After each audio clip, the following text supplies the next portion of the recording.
आज की कहानी जंगल का सौदा। एक छोटे से गांव में एक विधवा माँ रहती थी। उसका नाम सरला। उसके दो बेटे थे, बड़ा बेटा अजय और छोटा बेटा विजय। सरला ने अपने पति को बहुत पहले खो दिया था, इसलिए उसने दोनों बेटों को बड़ी मेहनत से पाला था। अजय जिम्मेदार और शांत स्वभाव का था, जबकि विजय थोड़ा ज़िद्दी और लालची था। समय बीत गया और दोनों बेटे बड़े हो गए। अजय खेतों में मेहनत करता, माँ का ख्याल रखता और घर चलाने में मदद करता। दूसरी तरफ विजय को जल्दी पैसा कमाने की चाह थी। उसे लगता था कि मेहनत से नहीं बल्कि शॉर्टकट से ज़िंदगी आसान हो सकती है। एक दिन गांव में खबर फैली कि जंगल के अंदर कहीं छुपा हुआ खजाना है। विजय की आंखों में लालच चमक उठा। उसने अजय से कहा कि वे दोनों जाकर खजाना ढूंढ लेंगे। अजय ने मना किया। उसे लगा ये सिर्फ अफवाहें हैं, लेकिन विजय नहीं माना। आखिरकार माँ के समझाने के बावजूद भी विजय अकेला ही जंगल की ओर निकल गया। कई दिन बीत गए, लेकिन वो वापस नहीं आया। सरला और अजय चिंतित हो गए। अजय ने तय किया कि वो अपने भाई को ढूंढने जाएगा। जंगल के अंदर जाते जाते अजय को एक पुराना टूटा हुआ मंदिर मिला। वहाँ से अजीब सा सन्नाटा महसूस हुआ। अचानक उसे किसी के रोने की आवाज़ सुनाई दी। जब वो अंदर गया तो उसने देखा विजय एक कोने में बैठा था, डरा हुआ और कमज़ोर। अजय उससे देखकर खुश हुआ, लेकिन विजय की आंखों में डर साफ दिख रहा था। उसने कांपते हुए कहा कि यहाँ कोई खजाना नहीं, बल्कि कुछ और है। उसने बताया कि जैसे ही वो मंदिर के अंदर गया, उसे लगा कोई उसे देख रहा है। फिर उसने सोने जैसी चमकते बर्तन देखे, लेकिन जैसे ही उसने उन्हें छूने की कोशिश की, वे राख में बदल गए। अजय ने तुरंत समझ लिया कि ये जगह ठीक नहीं है। वो विजय को लेकर वहाँ से निकलने लगा, लेकिन जैसे ही वो बाहर जाने लगे, पीछे से एक भारी आवाज़ आई, जो यहाँ आता है वो खाली हाथ नहीं जाता। दोनों भाई डर गए और दौड़ने लगे। किसी तरह वे जंगल से बाहर निकल आए। घर पहुंचकर विजय फूट फूट कर रोने लगा। उसे अपनी गलती का एहसास हो गया था। उस दिन के बाद विजय बदल गया। उसने लालच छोड़ दिया और अपने भाई के साथ मेहनत करने लगा। सरला ने दोनों को गले लगाया।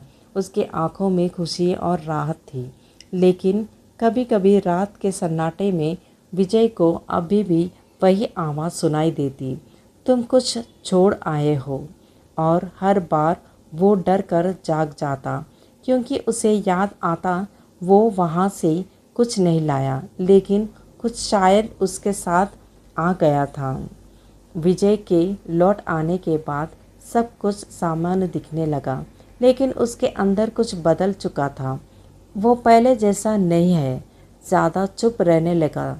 जहाँ पहले वो जल्दी पैसा कमाने की बातें करता था, अब वो अक्सर खोया खोया रहता, जैसे उसके दिमाग में कुछ चलता रहता हो।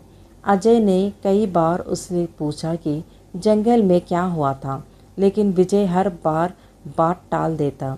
सिर्फ इतना कहता, वो जगह ठीक नहीं है, और फिर चुप हो जाता। सरला को भी अपने छोटे बेटे में ये बदलाव महसूस होने लगा था। एक माँ होने के नाते उसे समझ आ रहा था कि बात सिर्फ डर की नहीं है, कुछ और भी है।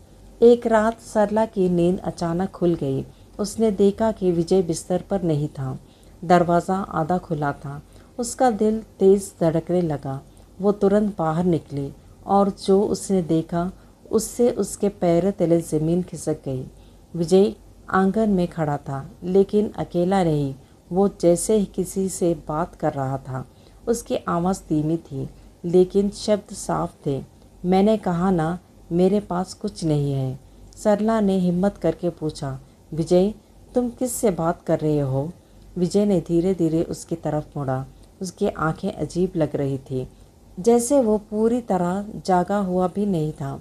उसने बस इतना कहा, वो कह रहा है कि मैंने उसका हिस्सा ले लिया। सरला के शरीर में सिहरन दौड़ गई। उसने तुरंत अजय को जगाया। दोनों मिलकर विजय को अंदर ले गए। कुछ देर बाद विजय फिर सामान्य हो गया, जैसे उसे कुछ याद ही नहीं है। अगले दिन अजय ने फैसला किया कि अब सच जानना ज़रूरी है। वहाँ अकेला उस जंगल की तरफ निकल पड़ा। मंदिर तक पहुँचते ही उसे वही अजीब सन्नाटा महसूस हुआ, लेकिन इस बार उसे डर के साथ साथ एक खिंचाव भी महसूस हो रहा था। मंदिर के अंदर जाते ही उसे वही चमकती चीज़ें दिखी, सोने जैसे बर्तन, गहने। लेकिन उसे विजय की बात याद थी। उसने उन्हें छूने की कोशिश नहीं की। तभी अचानक पीछे से वही आवाज़ गूंजी, समझदार हो गए हो। अजय ने पलटकर देखा। अंधेरे में एक धुंधली आकृति खड़ी थी। वो पूरी तरह दिखाई नहीं दे रही थी। तुम्हारे भाई ने सौदा किया है, आवाज़ आई। अजय चौंक गया। कैसा सौदा? कुछ पल की खामोशी के बाद आवाज़ फिर से आई। उसने खजाने के बदले में अपना हिस्सा छोड़ दिया। अजय का दिल बैठ गया। उसे समझ में नहीं आ रहा था कि इसका क्या मतलब है। उसने डरते हुए पूछा, कौन सा हिस्सा? अंधेरे में हल्की सी आवाज़ आई और हंसी गूंजी, वो जो इंसान को इंसान बनाता है। अजय घबरा गया। वो तुरंत वहाँ से भागा और घर वापस आया। अब उसे सब समझ में आने लगा था। विजय कुछ लेकर नहीं आया था, लेकिन उसने कुछ खो दिया था। उस रात जब सब सो रहे थे, विजय की आंखें अचानक खुली। वो धीरे धीरे उठकर बैठ गया और बिना पलक झपकाए अंधेरे में देखने लगा, जैसे अब वो किसी का इंतज़ार कर रहा हो। उस रात के बाद अजय को नींद नहीं आई। उसे बार बार वही शब्द याद आ रहे थे। उसने अपना हिस्सा छोड़ दिया। अब उसे साफ लगने लगा था कि विजय सिर्फ डरा हुआ नहीं है, बल्कि उसके अंदर कुछ बदल चुका है। सुबह होते ही अजय ने सरला को सब कुछ बता दिया। सरला के चेहरे का रंग उड़ गया। एक माँ के लिए ये सुनना आसान नहीं था कि उसका बेटा किसी अनजान ताकत के साथ सौदा कर आया है। लेकिन डरने का समय नहीं था। उसे अपने बेटे को बचाना था। उन्होंने गांव के एक बुजुर्ग साधु से मदद मांगी। साधु ने ध्यान से सारी बात सुनी और कुछ देर तक चुप रहे। फिर उन्होंने धीरे से कहा, उसने लालच में कुछ पाने की कोशिश की और बदले में अपनी आत्मा का एक हिस्सा दे दिया। जब तक वो हिस्सा वापस नहीं मिलेगा, वो पूरी तरह इंसान नहीं रहेगा। सरला की आंखों में आंसू आ गए। तो उसे कैसे बचा जाए? उसने कांपती आवाज़ में पूछा। साधु ने कहा कि ये ही एक रास्ता है। जिस जगह पर सौदा हुआ था वहीं जाकर उसे तोड़ना होगा। लेकिन ये आसान नहीं होगा, क्योंकि वो ताकत वहाँ रहती है जो वो अपना हिस्सा आसानी से वापस नहीं देती। उस रात अजय ने तय किया कि वो फिर से जंगल जाएगा। इस बार अकेला नहीं, बल्कि अपनी माँ के साथ। सरला ने भी हिम्मत जुटाई।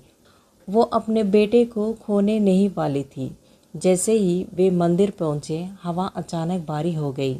अंदर जाते ही वही आवाज़ फिर गूंजी, वापस आ गए। इस बार सरला आगे बढ़ी। उसकी आवाज़ में डर था, लेकिन उसे ज़्यादा एक माँ की ताकत थी। जो लिया है वो वापस करो, वो मेरा बेटा है। कुछ पल के लिए सब शांत हो गया। फिर अंधेरे में वही आकृति उभरी। उसने धीमी हंसी से ये बात कही, उसने खुद दिया है, अब वो मेरा है।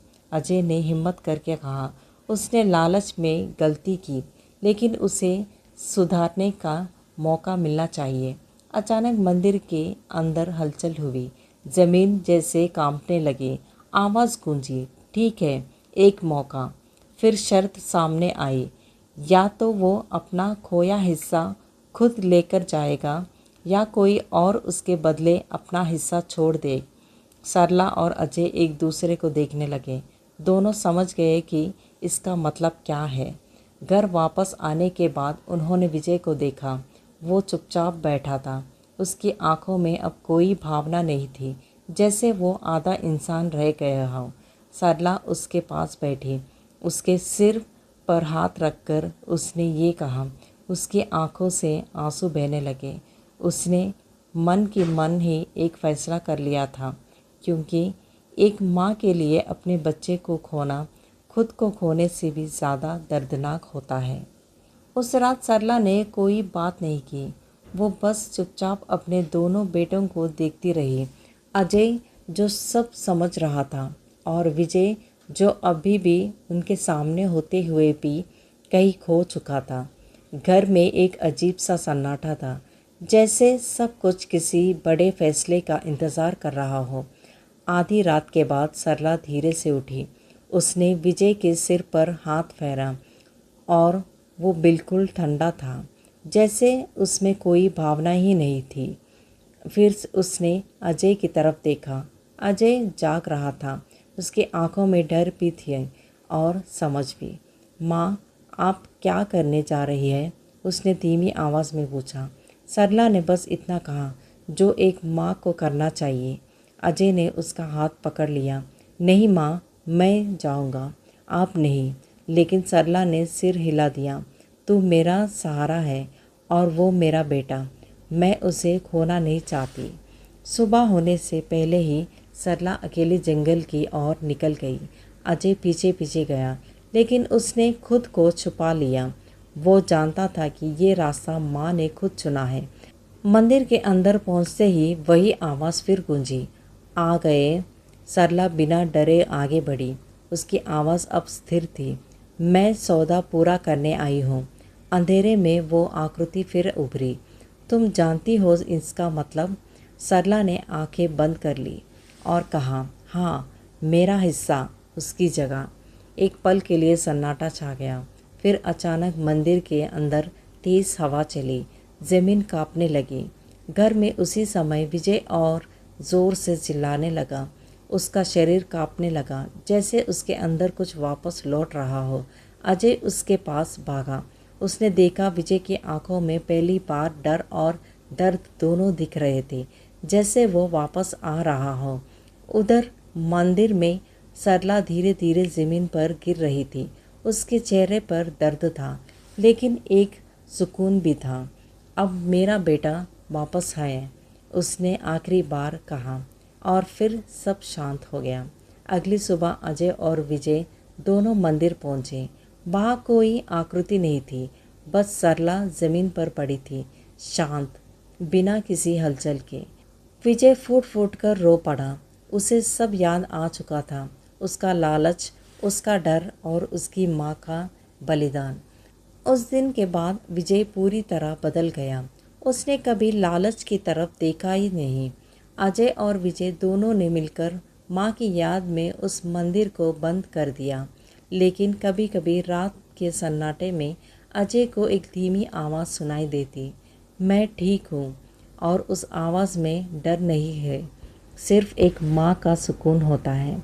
क्योंकि कुछ सौदे हार नहीं होते, बल्कि सबसे बड़ी जीत बन जाते हैं।